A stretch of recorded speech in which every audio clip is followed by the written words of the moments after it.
Welcome back, YouTubers, to another Q&A with us, the British Fist. Gotcha! This is the video where you ask us questions and we indeed answer them. And you can keep continuing to ask us questions, please, down in that comment section below through inboxing us, or all the other means which will be in the description box below. And make sure you contact us, as Dan said in the comment section below. I missed that line. You miss saying that line so much, don't you?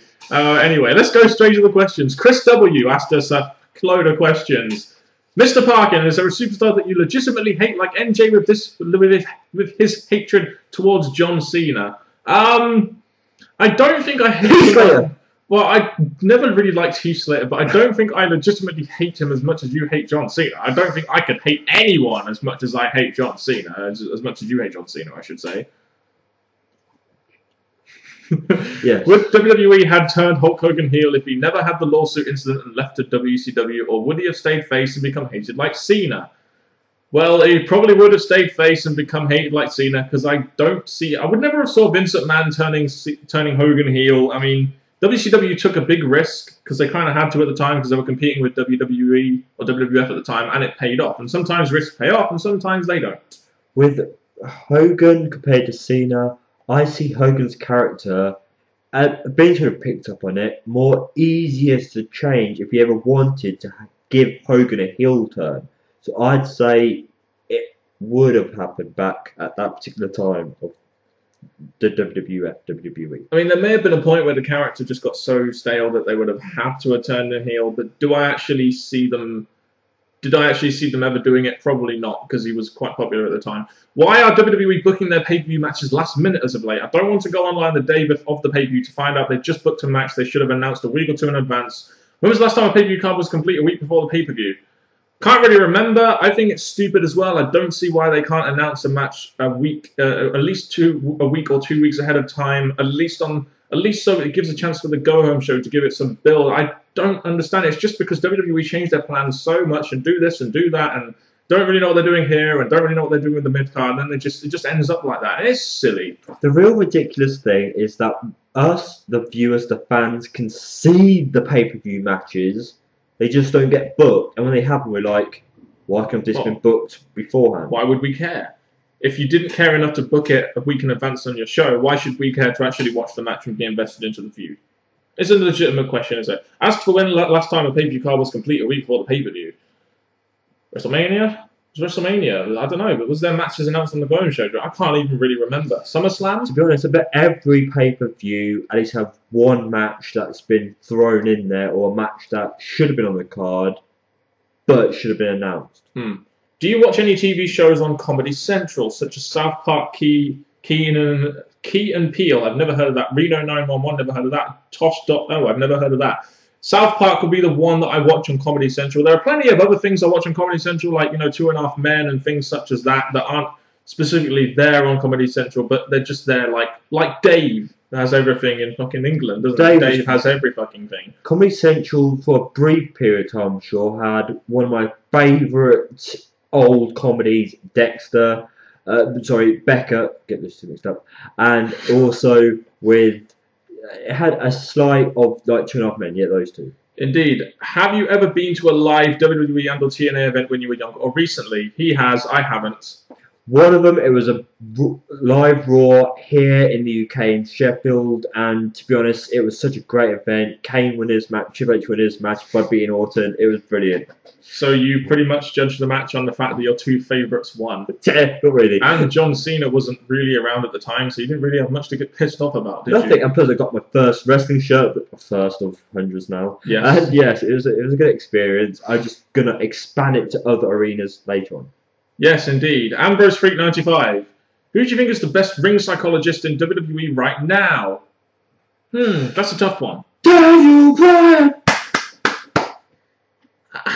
I don't know if it's Daniel Bryan. I think CM Punk is a good in-ring psychologist, personally, I must admit. As for the next question, TNA, I think the easiest answer to that is Bully Ray. Bully Ray is a fantastic in-ring psychologist. The reason why he is such a good in-ring psychologist is because he doesn't have to do big spots and shit. He can just get the crowd to hate him and use psychology that way using simple methods.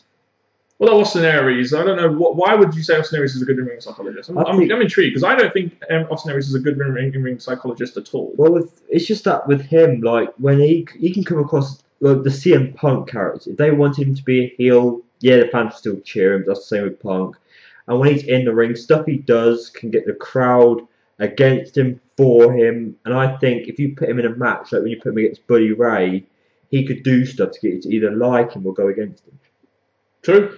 I guess the best performers are the people that can get them to hate them and also to get them to like them as well. Over the Xbox Pro, do you guys think they are just cooling Bryan off a bit in hopes that after this Big Show Orton BS, he will be wanted by fans again as #1?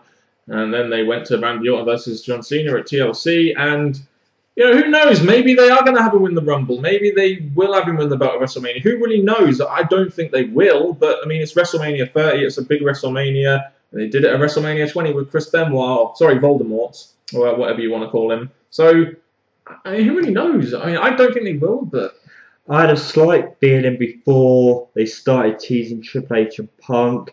My idea was going to build Bryan up towards Triple H to give Daniel Bryan that big match, Triple H's WrestleMania match. But now it looks like Bryan's chance of going there is being overshadowed by Punk. Yep, the $2.99. Do any of you watch Wrestle Talk? I've seen a few of their videos. They've had shoot interviews with Sting and Bret Hart and Jim Ross, and the shoot interviews they do with these people are generally quite good, and they're generally very supportive because they're a UK-based thing. They're generally very supportive of TNA and their UK-based things they do as well. I mean, I don't watch it all the time, but I watch it when I see something of interest on the channel, and they actually have a channel. They actually have a TV show on Bravo, which I don't watch, but I see bits of it on the net. Pretty much the same thing. It's good to see them being as active as they are, but I don't watch them like I would others. So. What matches would you book for WrestleMania? Oh, you know what? They teased Triple H and CM Punk. I wouldn't mind that because it's another big match for CM Punk. They need to do it right this time. They need to do it right this time, indeed. Brock Lesnar. I wouldn't mind him having a rematch with CM Punk. I'm trying to think of a big spot for CM Punk, who is essentially the second top star in the company now. Well, I think they're the two biggest matches you can give him because he's done pretty much everything else. I mean, obviously, Punk versus Austin would be a great match. Yeah, but I still think Undertaker versus John Cena. I still think maybe Ryback versus Goldberg. I'm just thinking out loud here. What other stuff could you have for WrestleMania? To be honest, we've got to think of the people that the WWE are not going to Daniel Bryan, Shawn Michaels. Shawn Michaels wrestling again could happen for one-off. I think, to be honest, the match I book, it would definitely be. I'm going to go, even though they're running out of time, they've more teased Triple H Punk than Triple H Austin. Yeah. So sad for Daniel Bryan, but Punk and Triple H. I think it would make a lot of sense with it being, with Triple H being the authority figure and CM Punk, putting himself across this anti-authority kind of guy. I will say the Punk build with Triple H has came last minute because Triple H has been over with Orton, Triple H and that, and all of a sudden Punk's get involved. But if it's going to make a Mania match, all for it. TMALIK21G. Who do you feel are the best Money in the Bank build up to the cash in of Money in the Bank? Probably Edge. Even though no one's going to agree, not a single person, I'm just going to say this because I've waited so long for it to happen.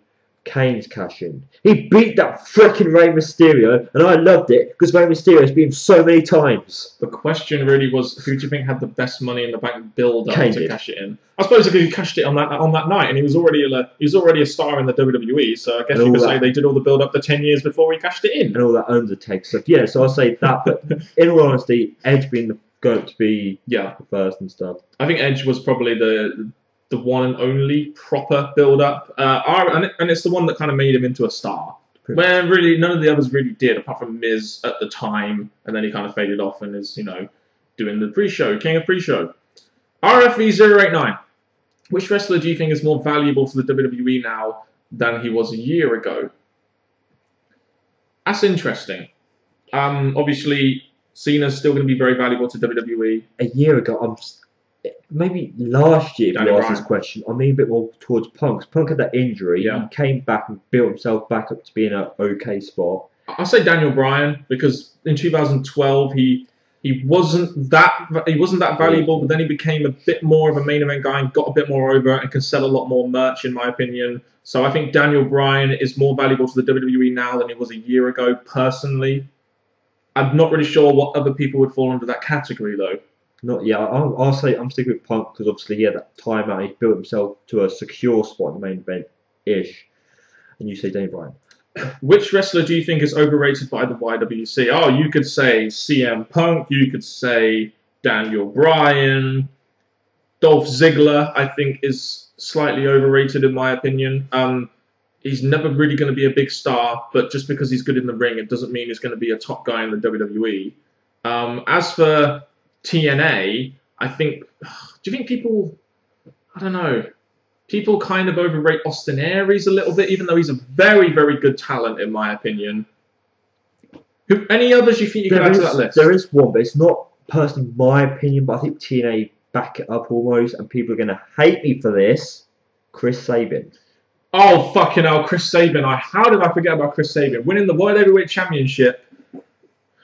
Yes, Chris Sabin, especially Fall Killer, he overrates Chris Sabin so much, it's unbelievable, doesn't he? And I reckon Fourth Dimension Fall Killer probably would really love to hype up Alex Shelley, maybe, but who knows? But yeah, Chris Sabin, definitely overrated, especially when he won the World Championship and everyone was like, oh my god, TNA are giving a push to a TNA original, oh, he's star. No, he's an X Division guy. Get over it. How would you assess Triple H seeming to get more power in the WWE and focusing on tag team wrestling? I like the fact they're putting a little bit more focus on tag team wrestling. It seems like a lot of people now are in tag teams, even if they're kind of just thrown together like Rybaxel. But I mean, I like the fact that Triple H is getting a little bit more power because eventually, you know, he is a wrestling guy. He's been in the business 20 years. He kind of he knows, you know, what wrestling is all about.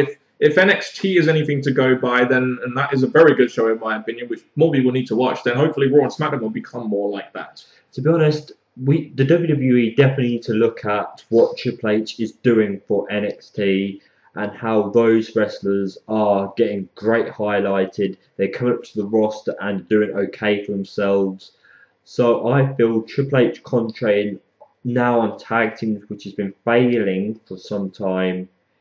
I think, to be honest, Triple H is probably the best person to fix that. Yeah, it's not saying much, but it's still, I guess he is one of the best to do it right now. DMAD96 Red Bull, do you think Roman Reigns will turn face and go for the WWE Championship? He will turn face, but I think the first thing he'll do is feud with The Shield, and then hopefully WWE will work him up the card and won't like have him go to the WWE Championship too quickly, like give him Money in the Bank or something stupid like that. Hopefully they'll build him up over a year or two before they give him that title. Even though he needs to be built up singly, as a faction, the Shield have based and gone up against some of the best. So they've had good build, but as a single wrestler, I can see him being up there, like Batista kind of big guy. But I think as a single wrestler, to prove he does not need to be around the other two, build him up like that. To be honest with you, I think at one point in time the Shield could have gone after the WWE Championship. They were a big deal when they first come in for the first 6 months, and they could have legitimately gone against the John Cena or something, with it being 3-on-1, kind of like the Nexus did. They probably wouldn't have won, but they could have definitely been some sort of viable threat. The 299, should they bring back the Hardcore title? No.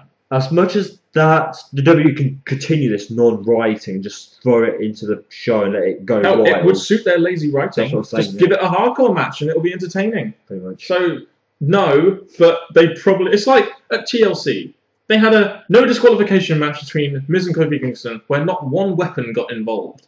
So what makes you think this company is actually going to really, you know, enjoy booking a hardcore title? And it's not even necessary in this PG era, let's face it. I wouldn't even book the hardcore title. I'll just let anything happen backstage, and whoever's the champion is the champion. Yeah.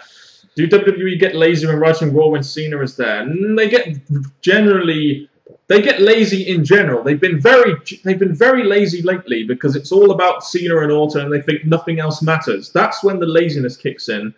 You know, if there's Cena there in a feud, Orton in a feud, Punk in a feud, Daniel Bryan in a feud, then maybe it's a little bit less lazy. But Raw lately, I don't know if you've noticed, but it does seem like they've gotten very lazy when it comes to the writing, and especially the setup to some of these feuds. Well, let me highlight the Cena part. I think the fact that WWE know that Cena's their top seller, lazy is a way because they're just going to concentrate on Cena, putting him against the big guy, short feud, just put Cena over. That could be seen as lazy for Cena's benefit. But as for the rest of the show, yes, it looks like they just contract the main event soon. Yeah, and the mid card just feels like writing just is non-existent for it and stuff, and the Divas division, etc. Howard Starr. How would The Undertaker feel if the streak had ended, and what would his reaction be after he got beaten? Well, it depends when the streak ended. If the streak ended in the mid-90s, I don't think a big deal would have been made of it. But if someone defeated him for the streak now, there'll be a big deal made out of it, and it'll be the WrestleMania main event, and it should be made a big deal out of. Well, how would Undertaker feel? I think he's had a brilliant career. I think if it's to the right person, he'd be okay with it. But the fans, it depends on their judgment of that wrestler. It's funny, isn't it? Because you'd think a win over Undertaker would probably give you a massive rub. But do you think if, let's just say Ryback beat Undertaker, or Sheamus beat Undertaker, someone who could benefit from that, do you think the fans would probably end up resenting them instead of liking them? Unless they were a heel, in which case resenting them is fine. I think it's the quality of the match. I think no matter what the result, it just depends on the quality of the match, because if the match entertains people, if the match has the spots like, oh my god, this is a brilliant match, this is where it should finish, or this match is great, I don't feel the streak would play the important part. I think what the fans get out of the match. Laurel Lewis, do you think the Ruthless Aggression era, 2002 to 7, is underrated by fans? I don't. Well, the problem is it came right after the Attitude Era, and people were really high on the Attitude Era, so maybe it is a little bit underrated by fans, but I don't underrate it because, well, we've lived 2007 through to 2013. I say it's underrated because the thing is, things happen that we've got, like the Brock Lesnar, the Evolution. Yeah. We've got big things that made WWE have its epic moments. But so for the fans to look past it and concentrate on what they were given before that and skipping over stuff, I think it's unfair. I mean, we lost Austin and we lost Rock, and WWE had to try and build like Triple H and Brock Lesnar, and then John Cena, Batista, Edge, and etc. as top stars. But I guess it is slightly underrated because a lot of people at the time would probably have watched WCW, would probably have thought, I don't really want to watch WWE, the brand split, whatever, and they probably would have underrated it just a tad, maybe. But that's people's opinion. What was the Attitude Era's biggest flaw, and what is the PG Era's biggest asset? The Attitude Era's biggest flaw, in my opinion, was setting such a high bar for the wrestling industry, which at the time I guess it had to do because it was major competition, to the point where we watch wrestling now and nothing ever seems to be as good as we really want it to be because we lived it back in the Attitude Era. Do you see what I'm saying there? It's like expectations have been put so high that they're never going to be able to be met again. I think, to be honest, big things happen in the Attitude Era that fans want to see now, which brings us on to the next part. You say the asset, I think biggest flaw of PG is the fact they can't do what fans grew to love. As for the PG Era's biggest assets, longer term, well, apart from the concussion that wrestlers been getting, probably the safety of the performers and the longevity of their career. I believe that's what you were going to with the wellness policy and everything. I was getting close to saying that, but the amount of wrestlers have had concussions, it's like they're protecting their wrestlers, but still the amount of wrestlers who have had concussions. But still much better than what it would have been in the Attitude Era if they were getting smacked in the head with chairs every week. So I guess that's one thing we could say from that. Careers will, Mick Foley, if he was around now, would have been around for 10 more years than if he was in the Attitude Era. Anyway, last couple of questions before we go on to the next Q&A. Deco5757, do wrestling fans have too high expectations for TNA, seeing they are only 10 or so years old? I think people have high expectations for TNA because they kind of want TNA to be that WCW counterculture for WWE and actually compete with them, at some point down the line. And so they get really pissed off, and quite rightfully so, because they're very passionate about TNA becoming a bigger company. But when they see them fail so much, they just get pissed off by it, and that's understandable. I think the high expectations comes from what TNA offers. It had good tag team, it had X Division, which people enjoy. And when they watch it, they get given it for some time, only for it to slip up.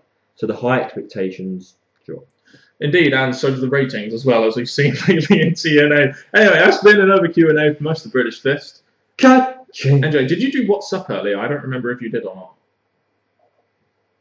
It's the final countdown, literally. That's been another Q&A. Thank you very much for watching. If you have, keep sending us questions and look out for, well, next Wednesday when we'll upload another damn Q&A. Bye.